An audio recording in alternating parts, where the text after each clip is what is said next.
Welcome to another episode of the Retirepreneur Podcast. I'm your host with this week's executive summary for busy entrepreneurs building their second act business.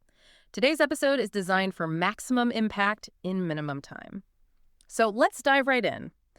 We're tackling a topic that comes up constantly for seasoned professionals, for the retirepreneur audience. It's for anyone leveraging decades of experience to build, a second act coaching or consulting business. And it's a fear, really. It's a specific fear that seems to hit almost everyone. Exactly. We're calling it the credential question. You've managed huge budgets, you've led teams, you've navigated crises for 20, maybe 30 years. Yeah. But the second you decide to go out on your own, you suddenly feel unqualified. Like you need a stack of expensive certifications. That anxiety is almost universal. It's this feeling that once you step out of that corporate structure, that VP title, all that wisdom you've built up is somehow devalued. Right. And you feel like you need a new piece of paper to prove you know what you're talking about. Yeah. So the mission for this deep dive is really simple. We want to prove that your corporate experience isn't just relevant. It is the credential. And what's interesting, looking at the observations from Kurt Rose's platform, is how quickly that idea gets challenged. It does. The data shows that decades of leadership experience are, frankly, worth more than any credential you can buy. Well, think about who's buying. Clients paying premium rates for high-level consulting aren't buying acronyms. They're buying certainty. Certainty, that's a great way to put it. They want the track record of someone who has actually been in that chair, who's faced that same challenge, and who got through it successfully. Exactly. There's this one powerful example of an executive coach who commands top dollar with zero formal coaching certifications. That's his credential. 25 years as a founder and a C-level leader. He didn't need validation from an outside course. His results were the validation. And that really brings up a key question for you, for the listener. When you're building your value proposition, are you leading with the problems you've actually seen and solved? Or are you stuck on the training you think you still need? Because your ideal client, probably another executive, they can tell the difference. They spot battle-tested insight versus, theory in a heartbeat. Okay, so let's unpack that. How do you actually articulate that value? The first big insight is all about building what's called the credibility stack. Yeah, and this is a crucial reframe. Authority isn't a single certificate. It's a stack of evidence. So you're not starting from scratch. Not at all. You're just organizing the evidence you've already collected over your career. And this stack has 3 layers that really matter to a client. The first one is the experience layer. And this is where you have to go beyond just listing job titles. It needs to be about quantifiable outcomes. So it's not enough to say, I was a VP of finance. Exactly. It has to be, I integrated the financial systems of 3 acquired companies, or I cut operating costs by 15% across 5 global offices. Specific. Measurable. That's the foundation. That's it. Then the second layer is the expertise layer. This is where you get more specific into the domains where you were the go-to person. The niche you carved out just by doing the work over and over. Right. If experience is the breadth of your career, expertise is the depth, Yep. This is where you solve the same tough problems again and again. So you're not just a generalist. You're the turnaround specialist or the M&A integration guru. Or the person who knows how to scale a team past that 100-person bottleneck. A client wants that specific expertise. Okay, and then the third layer, which is, I think this is the most interesting one. It's called the proof layer. And it's arguably the most important.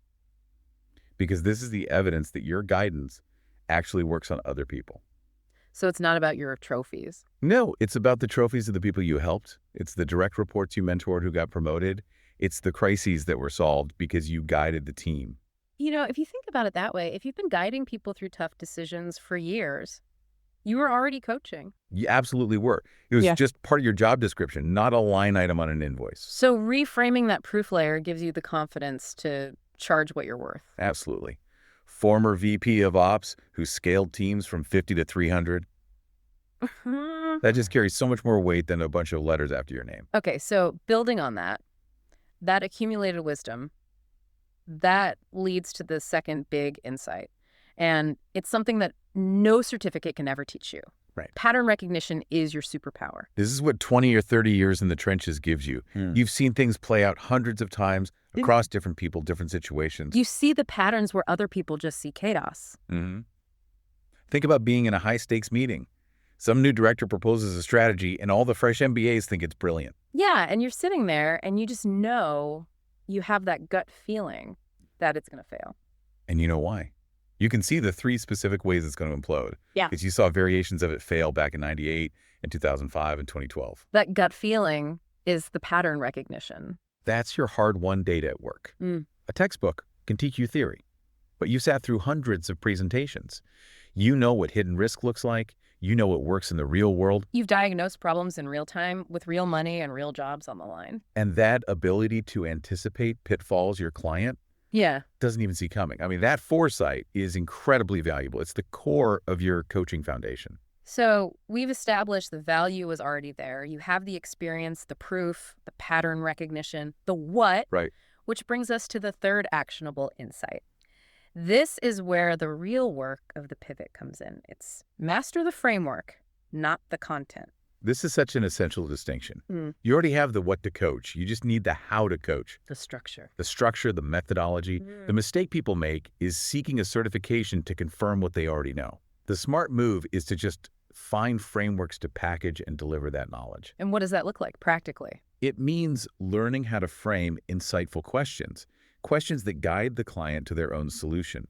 It means knowing how to structure a session for impact, how to design assignments that create momentum. So it's the mechanics of delivery. It's the mechanics. It turns your wisdom into a professional, scalable service. And there's one skill here that's mentioned as the single most important one to learn. And the hardest one to learn. Resisting the urge to just give the answer. It is so hard. For decades, your job was to be the problem solver, to be efficient.